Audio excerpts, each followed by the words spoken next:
Thanks for joining us for yet another Kickstarter conniption. Today we're previewing the game Gorinto from Grand Gamers Guild. As always, we want to make sure that you are aware that our preview videos are sponsored in part by our Kickstarter backers and the creators of this game. Let's get rolling.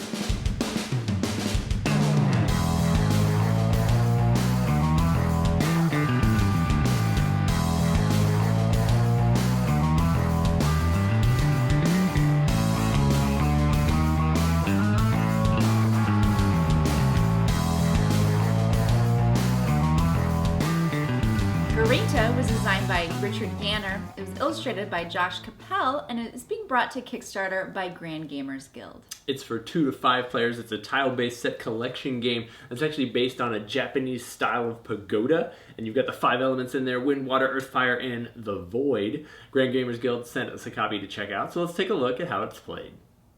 To set up the game, choose which tile arrangement you'll be using for the game, and then stack up the tiles. Randomly select 2 goal and 2 element cards and place them on the board. Give each player a playmat and matching wisdom score token, and then you're ready to begin. On their turn, players will select 1 tile from the edge of the board and may place it anywhere in the corresponding row or column. They will then draw a tile from a location on the board based on which type of tile they moved. For example, if they used the fire tile, they would be allowed to draw any tile from the vertical row that they placed it in. The number of tiles you are allowed to draw is based on the number of that type of tile that you already have collected. So moving a wind tile this turn would allow me to take all 4 of the adjacent tiles. After everyone has taken an equal number of turns, points are awarded for the round based on the goal cards. The first player coin is passed to the next player and the round marker is advanced. New tiles are added to the sides of the board, and then play continues. At the end of the 4th round, points will be scored for both the goal card and the key element cards, and then the player to have gained the most wisdom wins. Gorinto is a pretty straightforward abstract strategy, tile placement, set collection game. Now obviously we are looking at prototype components. In the final game, I believe the board is actually going to be a little bit larger so that you can kind of get your fingers in there more easily to pick up stuff. The tiles will be that acrylite, plastic, a little bit heavier resin type stuff, and I believe they're even working on trying to make them so that they fit into each other so that they're stackable and you can't, bump them around. We didn't really have too much trouble even with the prototype, so I'm sure that the final version will be even less fiddly and will be very nice. Yes, in the game you are selecting 1 tile from the edge and placing it somewhere along the column or the row that it happens to be in, and then depending on the color you pick up the tiles that you will gain for the round.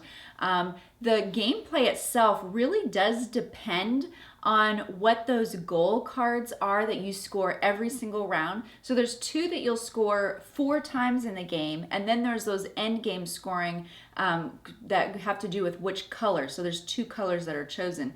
We didn't also mention that there are some dragon tiles that are also in the game. Those tiles are wild, so as soon as you take one of those, you can place it on any one of the stacks, but you don't get to move it around later on. So you just place it somewhere, and that's where it will count as one of those tiles. And if those dragon tiles end up on the edge of the board, you can move those in, and then they're also wild. That way you can pick however you want to, so you could treat a dragon tile as a fire or a water. In the game, you're going to be basically trying to balance in-game scoring of wanting to get those 2 primary types that are going to score you points.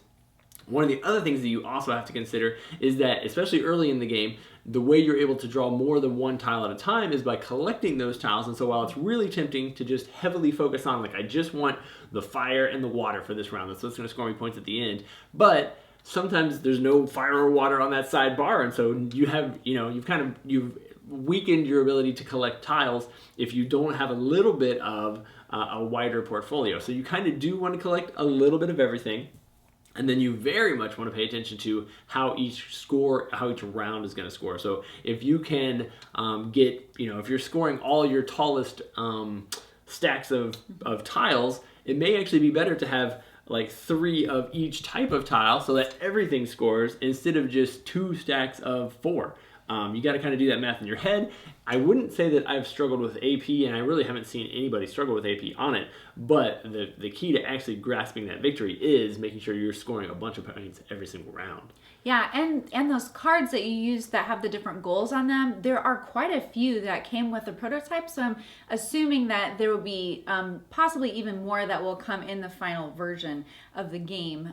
They're all very different. There's some that are, you're going to score your 2 tallest stacks, or your tallest and your shortest stack, and if you have multiple, you'll score each of them, or all the stacks that are different. So that one would be a completely different strategy than trying to match up the stacks of tiles that you're gaining in the game. The very first couple times we played it, we kind of wondered if there needed to be a catch the leader mechanic. It did kind of seem like if that first player went and was able to get exactly the one tile on the side that they needed and jump ahead, that they were just going to sweep the rest of the game. In future games, though, I found that really it does come down to being able to score the most points on those 2 cards each round, because sometimes you just end up, you have to take the tile if it's there, so you have to take one. Sometimes that throws off the height of your stack, and now you can't double score 2 rounds. So being really picky on exactly what you add to your table, like, there's a lot of strategy in the game.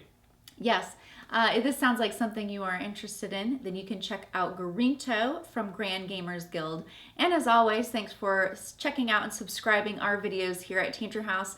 We rely heavily on those who share and like and comment on our videos. So thank you so much for supporting us.